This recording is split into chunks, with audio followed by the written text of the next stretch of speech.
Today I'll be talking about hemophilia. Hemophilia is a rare genetic disorder where the patient comes with complaints of bleeding which does not stop. This is because of the deficiency of the clotting factors, and because of which the clot does not form, and this condition can be alarming.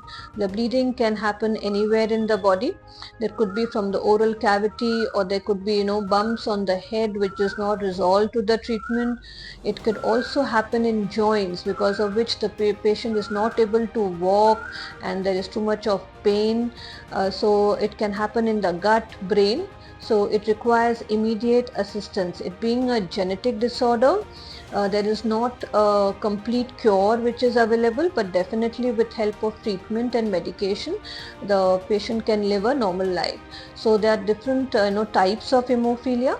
There's three types, that's hemophilia A and B and C. So A and B are very common. In hemophilia A, the clotting factor 8 is deficient, and in hemophilia B, it is the clotting factor which is 9, which is not enough.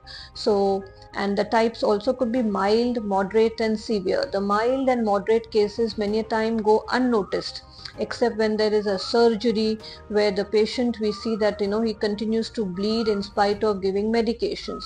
And in severe patient, it can be diagnosed very quickly, and the treatment can be basically replacement of the clotting factors by method of infusion.